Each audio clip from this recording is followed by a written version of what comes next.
Burden of tomorrow, and the gift of today. Good morning, everyone. Sometimes I find myself wondering about a strange habit of the human mind. When life is difficult, we naturally wish for peace. We dream of a time when our problems will disappear, when our family will be healthy, when our finances will be stable, and when life will move forward without constant struggle. But something curious happens when that peace finally arrives. Everything seems normal. Work is going well. Money is coming. Family members are healthy and happy. There are no major conflicts, no emergencies, and no visible storms on the horizon. Yet instead of simply enjoying that moment, a question quietly appears in the mind: is everything really okay? Have I missed something? Is there a hidden problem waiting to emerge in the future? And suddenly, the peace that we longed for begins to feel fragile. Perhaps this reveals something profound about human nature. We are not only creatures who suffer from problems, we are also creatures who suffer from the anticipation of problems. The future exists only in our imagination, yet it often has the power to disturb our present reality. The ancient Stoic philosophers understood this well.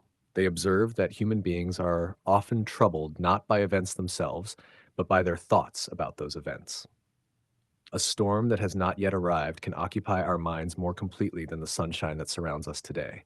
Similarly, in the Bhagavad Gita, Krishna advises Arjuna to focus on action rather than anxiety about outcomes. We are entitled to our efforts, but not to complete control over the results. Much of our suffering comes from trying to possess a future that has not yet unfolded. There is a paradox here. We worry because we want security, yet absolute security does not exist. No amount of worrying can guarantee that tomorrow will be free of challenges. In fact, many of the difficulties that eventually shape our lives come from directions we never expected, while many of the disasters we feared never arrive at all. The philosopher Seneca once remarked that we suffer more in imagination than in reality. How true that is. A person may spend years fearing loss, illness, failure, or misfortune, only to discover that life unfolds in an entirely different way. The mind creates countless tragedies that never become real, yet each imagined tragedy steals a little joy from the present moment. This does not mean we should become careless.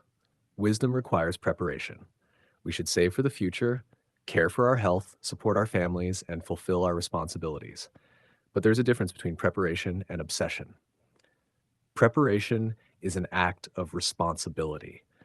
Obsessive worry is an attempt to control the uncontrollable, and that is where many of us become trapped. Perhaps the greatest lesson life teaches us is that uncertainty is not a flaw in existence. It is part of existence itself. The future has always been uncertain. It was uncertain yesterday, it is uncertain today, and it will remain uncertain tomorrow. The real question then is not whether uncertainty exists. The real question is whether we will allow uncertainty to rob us of the beauty that exists right now. When we sit with our loved ones, can we truly be present? When we experience a peaceful day, can we appreciate it without immediately searching for the next threat? When life offers us a moment of happiness, can we accept it without suspicion?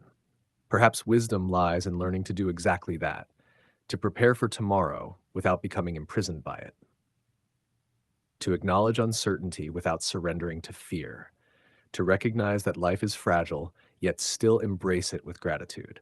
Because in the end, the future is only a possibility, but the present is a reality. And while tomorrow remains unknown, today is the only moment that truly belongs to us. Thank you.